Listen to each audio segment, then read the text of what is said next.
If you're training consistently but your physique still doesn't look like how you think it should, then this video is for you.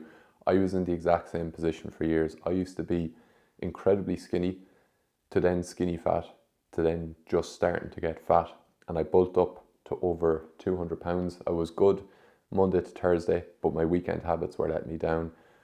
I was consistently training and I just wasn't seeing the physique that I thought I should. I knew a lot about training and nutrition. I watched hundreds of hours of YouTube videos and I still couldn't do it. And then eventually I managed to crack it, lose 16 kg in about 5 months, become an online coach, continually improve my physique, and now my habits are just so dialed down.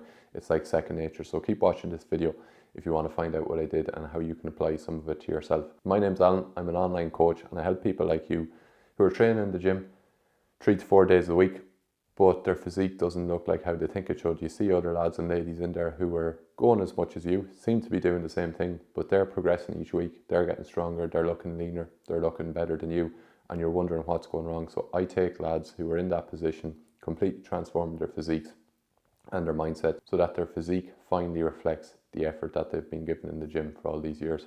So for me, I was basically leading a double life. Monday to Thursday, I'd be great. I'd be dialed in, I'd be tracking my shit, I'd be going to the gym, I'd be nailing everything. And then Friday, Saturday, Sunday would roll around and like all my good habits during the week would go out the window. I'd have up to 2 takeaways a week, be going out partying, drinking loads of alcohol, and then it would just completely wipe me for the following week. And I was always chasing my tail, trying to catch up. And this went on for years. I would have times where I may not drink as much and I'd go to the gym, or maybe I'd fall off the gym a little bit, and then I got really consistent in the gym towards the end of 2019, 2020. But then the partying was letting me down and I could never just get it all to line up, and it was incredibly frustrating. I got so fucking pissed off because I knew I should be making progress a lot faster, but there was just a couple of key things that I was missing to really see the changes that I have seen today. So the first thing I did was hire a coach. So I did a little bit of small group in person, and during that time my physique didn't really change at all because of my bad lifestyle, but my strength was much improved. Then I signed up to an online coach, and I knew from day one when I made the first payment that I was going to do it this time. Like, there was no doubt in my mind, because when you get to a point that you're so frustrated with how you look, how you feel, I didn't feel good in my day-to-day life. I wasn't happy with my physique. I wasn't really happy how I was living my life the last couple of years. Just by paying that first monthly payment over, investing into myself, which was the first time I did it, I knew this was going to change, because I had a habit of, yes, I'd be in the gym consistently, I could make my own programs, but what would happen is after a couple of weeks, I'd start doubting myself. I'd wonder, am I progressing at the rate I should? Is everything on track? I also didn't know what metrics to track, and by signing up with an online coach, that just gave me clarity and structure, that I knew exactly what to do every week, every day, and it made the whole process so much easier. And then upon signing up with that coach, it kind of opened my eyes, it did open my eyes to the metrics that I just wasn't tracking frequently enough and in the right way. So for example, tracking my food Monday to Thursday, I'll just be straight with you, it's not good enough. Like, if you want to get a really good physique, your standards need to go from here to here. And that was one thing I had to be honest with myself about. Tracking 4 days out of 7, pointless, because you don't know what the date is for 3 of those days. So from then on, it was 7 days a week tracking. That was it, no exceptions. I stopped having my 2 takeaways a week, because in my mind, I'd be having 2 takeaways a week for the last 6 years. So a couple of months without them wouldn't kill me, and it didn't. And then tracking progress photos. So something I used to do with photos is maybe once a month, every 3 months, I take a little mirror shot, and that'd be it. But I wouldn't do anything with it. I wouldn't track it anywhere. I wouldn't compare it to anything else. So progress photos were front, side and back.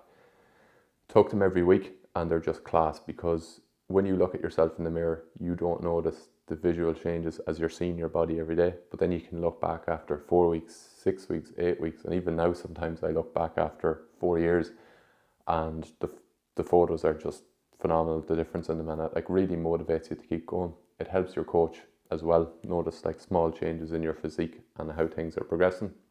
Another thing was daily body weight measurements, but I was using them wrong when I used to weigh myself. So I used to weigh myself and look at it, but not actually analyze the trends. So weighing myself every day But then looking back at the previous week and the way it was trending, so it wasn't that one weigh-in would mean anything. It was a combination of 7 to 10 days worth of weigh-ins, looking at the trend and making sure it was going down in the right place. So straight away, those two things were game changer, or those three things were an absolute game changer.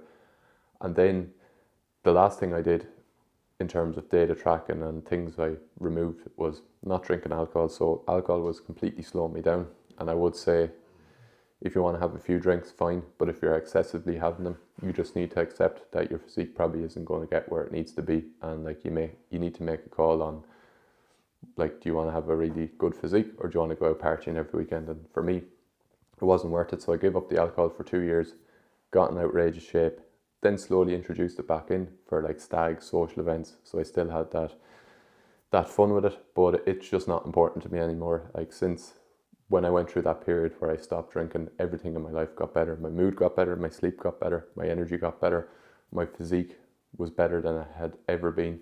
My strength in the gym had gone up, my cardio had gone up. So it's just, for me, it's not something that fits into my life, but everybody's different. But a couple of days a week of drinking, you're just not going to get, in my opinion, to the physique that you want to get to. And then another big thing for me was just removing myself from environments that were dragging me down. So like, I was on nights out every weekend, I was in the pub, and just being in those environments were bringing me down. I kind of got sick of like going out partying, feeling like shit the next day, feeling sorry for myself. Honestly, I just thought it was a bit pathetic, because I wanted to make a change, but I was actively sabotaging it. So I was like, I'm just going to remove myself from those environments for a bit. Did that for a few months. We'll go back into the pub sober, and after a couple of weeks of that, I was like, I don't even want to be here. I just find this dull, watching the same football games, hearing the same talk over and over again. I'd rather just be at home, maybe reading a book or watching a YouTube or listening to a podcast, or meeting a friend for a coffee and going for a walk, rather than doing this. So by changing my environment, it just took me away from like the stuff that might trigger me to go off track for my fitness, and I just refused to be around it, and it just made a massive difference. And then the next thing was my mindset, how I spoke to myself. I would say I was getting to a stage where I thought I was someone who just wasn't going to see his abs, who just wasn't going to get in shape. But when I removed myself from the environments that were slowing me down, when I hired the coach on top of that, and I just started viewing things through the lens of, I'm going to act like someone who's already in shape before I've actually got into shape. And everything just revolved around, what would someone who is in shape do, or what would the version of me a couple of months down the line who is in shape, what would he do in this moment to get him to his goals?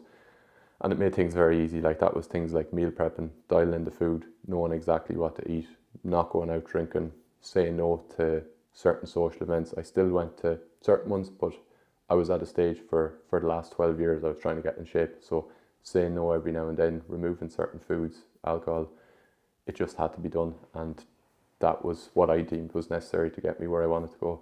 And if you're finding this helpful, drop me a follow on Alan Quigley Coaching on Instagram. And there's also a free guide in the description on the common fat loss mistakes that people make.